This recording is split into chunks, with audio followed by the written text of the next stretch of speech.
Atenção! Começa agora uma teleaula de Biologia do Ensino Médio. Você vai assistir a teleaula de número 19. Bons estudos!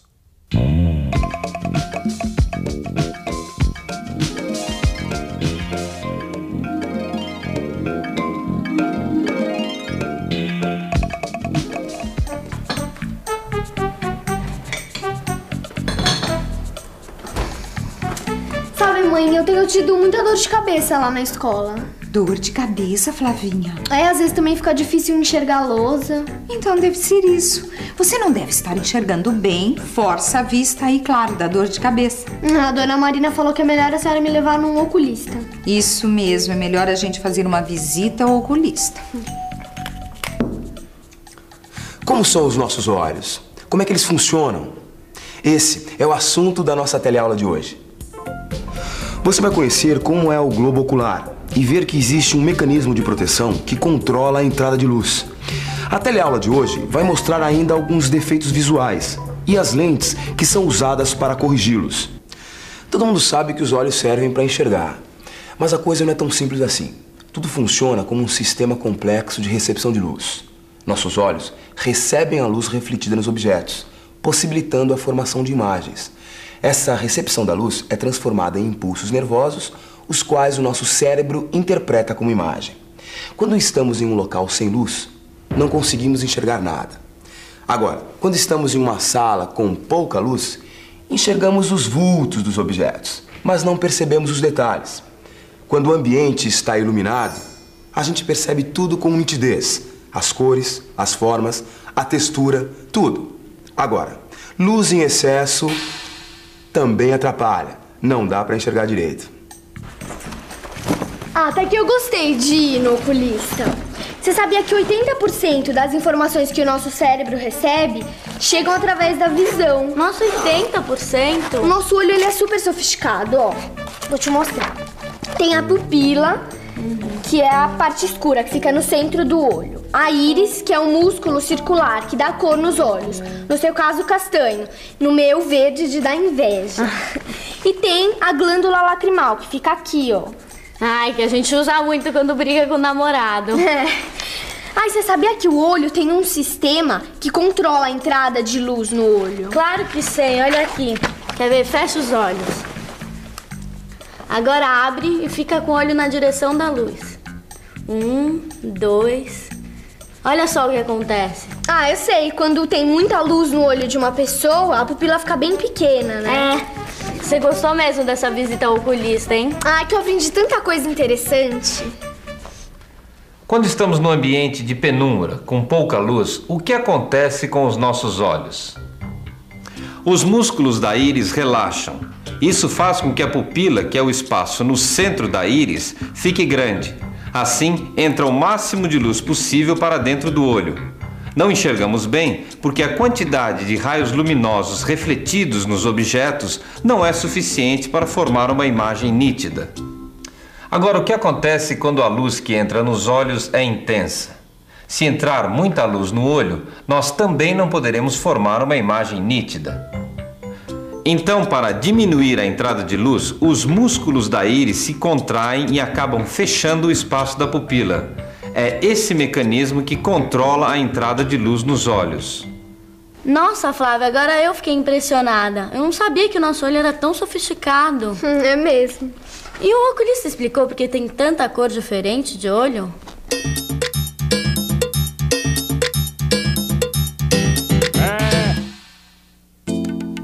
Você sabia que é um pigmento que determina a cor dos olhos das pessoas? Esse pigmento, chamado melanina, é o mesmo que dá cor à nossa pele. Conforme a quantidade dele na íris, as pessoas têm olhos com cores diferentes.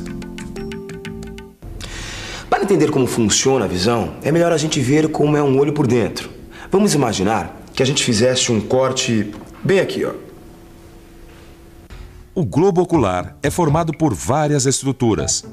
Esse órgão transparente que mais parece uma lente redonda é o cristalino, cujo nome atual é exatamente lente. Ela muda de forma para focalizar os raios de luz e ajustar a formação da imagem no fundo do olho, onde fica a retina. A retina é essa camada interna do olho onde estão localizadas as células que transformam os raios luminosos em impulsos nervosos. Os espaços entre a córnea e a lente e entre a lente e a retina são preenchidos por líquidos transparentes. A luz atravessa a córnea, a lente e os líquidos até chegar às células sensíveis da retina. Ali, os raios luminosos são transformados em impulsos nervosos e levados para o cérebro pelo nervo óptico. No cérebro, esses impulsos são interpretados e reconhecidos como os objetos presentes na nossa frente. Se por alguma razão o nervo óptico for impedido de enviar mensagens ao cérebro, a pessoa deixa de enxergar. O mesmo acontece se a retina for incapaz de ser sensibilizada pela luz, certo? Portanto, todo cuidado é pouco com esse órgão tão delicado e especial que são os nossos olhos. Você sabia que a maioria dos animais enxerga tudo em preto e branco? Não, eu sabia que era assim com o cachorro, mas eu não sabia que era assim com a maioria dos animais. É, entre os mamíferos, só nós e os macacos que conseguem enxergar as cores. Ah, mas e a capa vermelha do toureiro? É só um visual pra plateia, mais do que uma cor pra irritar o touro? O touro mesmo vê tudo em preto e branco. Ué, então por que é assim? O médico explicou? É porque existem dois tipos de células sensíveis à luz: os cones e os bastonetes. Os bastonetes que se concentram nesta região dos olhos são muito sensíveis à luz, a ponto de distinguir imagens em ambientes pouco iluminados. Existem cerca de 125 milhões de bastonetes espalhados pela retina dos seres humanos. Eles formam imagens em preto e branco, pois são incapazes de interpretar os tipos de luzes refletidos por objetos coloridos. Porém, são sensibilizados quando o ambiente está com pequena luminosidade. Já os cones interpretam os diferentes tipos de luz refletidos por objetos coloridos, mas só se sensibilizam em ambientes de intensa luminosidade. O que eu quero dizer com isso é que os cones só funcionam em ambientes bem iluminados. As nossas retinas possuem apenas 7 milhões de cones. Quer dizer então que a maioria dos animais não enxerga as cores porque não tem cones na retina? É, e os bastonetes só interpretam a luz como preto e branco. Mas os animais enxergam melhor quando há pouca luz do que a gente. É porque os bastonetes são pelo menos 300 vezes mais sensíveis à luz do que os cones. E afinal, você vai ter ou não que usar óculos? Ah, se eu quiser enxergar bem, vou ter que usar óculos sim. Ai, Flávia, peraí, acho que entrou um cisco no meu olho. Deixa eu ver. Pisca, pisca bastante. Aí, chora também. Não põe o dedo não, que senão arranha mais o olho. A lágrima, ela lava o olho, tira toda a poeira que tiver aí. Ai. Ela tem um tipo de um desinfetante que mata os micróbios. Acho que já saiu, eu já até chorei. Chorou mesmo. Mas e quantos graus vai ter o seu óculos? 1 grau de miopia e meio grau de astigmatismo. Nossa, a gente pode ter os dois. São dois problemas diferentes. A miopia me faz enxergar mal de longe. E é por causa do astigmatismo que eu tenho dificuldade de focar, tanto de longe como de perto. O médico disse que são dois problemas super comuns. Ah, então, e o que mais ele contou? Os problemas mais comuns são aqueles em que a imagem que estamos vendo não é focalizada na retina. Miopia, astigmatismo, hipermetropia, presbiopia são alguns exemplos. Vamos aproveitar que nós estamos aqui num consultório oftalmológico e conversar com alguns pacientes. Senhora, por que a senhora usa óculos? Porque eu tenho hipermetropia. E a hipermetropia é ruim de enxergar de perto ou de longe? De perto. Que eu tenho problema de miopia. E a miopia é ruim para enxergar de perto ou para enxergar de longe? Enxergar de longe. O senhor sabe por que o senhor tem miopia? Porque eu tenho uma má formação do globo ocular. Vamos entender primeiro como se forma a imagem na retina de um olho normal. Os raios luminosos passam pela córnea e pela lente, formando uma imagem invertida na retina. Uma pessoa míope tem geralmente uma deformação no globo ocular, uma córnea excessivamente arredondada, por exemplo. Isso aumenta a distância entre a córnea e a retina e faz com que a focalização da imagem ocorra antes da retina. Na pessoa com hipermetropia, acontece o contrário. O globo ocular é mais curto, quer dizer, a distância entre a córnea e a retina é menor quando comparamos com o olho normal. Nesse caso, a imagem é focalizada atrás da retina. Isso também pode acontecer se a lente sofrer algum achatamento. O que acontece quando você tira os óculos? Eu enxergo tudo em passado, tanto de longe quanto de perto, porque eu tenho 3 graus de astigmatismo. O problema de uma pessoa astigmática está na curvatura da córnea. No olho normal, a córnea tem uma curvatura que desvia a luz de maneira uniforme em toda a sua área, de tal forma que os raios luminosos cheguem sempre em um único plano. A imagem fica nítida. No astigmático, a curvatura da córnea tem deformações. As imagens são focalizadas em 2 planos diferentes, um com foco e outro desfocado. Por isso a gente enxerga tudo embaralhado. Outro problema muito comum, principalmente em pessoas com idade avançada, é a vista cansada, a presbiopia. Para focar os objetos, a lente deve mudar de forma.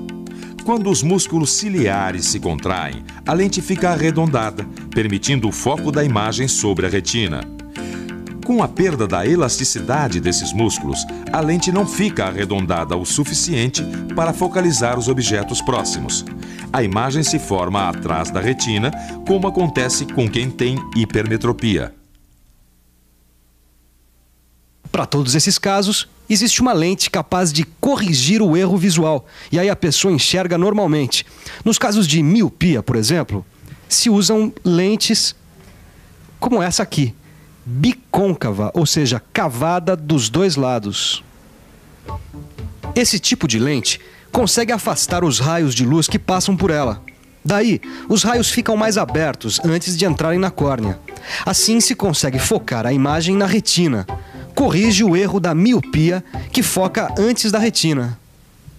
Olha aí, essa aqui é diferente. Ela é biconvexa, quer dizer, ela é curva dos 2 lados. Ela serve para corrigir problemas de hipermetropia e presbiopia. Essa lente faz o contrário da bicôncava. Aproxima os raios luminosos. Portanto, junta mais os raios antes deles entrarem na córnea, corrigindo o problema. Faz com que a imagem seja focada na retina e não atrás da retina. Já para corrigir o astigmatismo, o formato da lente varia conforme o tipo de problema. Olha, você pode escolher, óculos ou lentes de contato. As primeiras lentes de contato foram usadas por um médico suíço em 1887. Bom, de lá para cá as coisas evoluíram muito. Existem lentes de vidro, de acrílico, de gel, mas elas não são recomendadas para todos os casos. Existem certos problemas que só podem ser resolvidos com os bons, velhos e tradicionais óculos.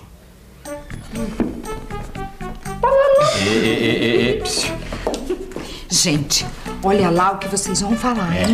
Olha lá, Renato. Você não tá livre dessa ainda, hein? E aí, que tal? Ficou legal. Ficou diferente. Ficou com uma cara mais séria, filho. Eu achei uma gracinha. Ela experimentou mais de 1000, deixou a dona da loja louca. E agora, enquanto a gente termina o café da manhã em família aqui, você aí trate de revisar tudo que a gente aprendeu hoje, tá bom? Tchau.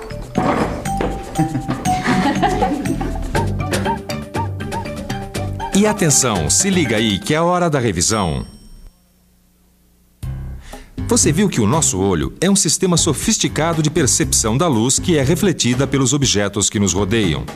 Conheceu as partes internas de um olho e viu o caminho que os raios luminosos fazem dentro do globo ocular até que a imagem seja refletida na nossa retina.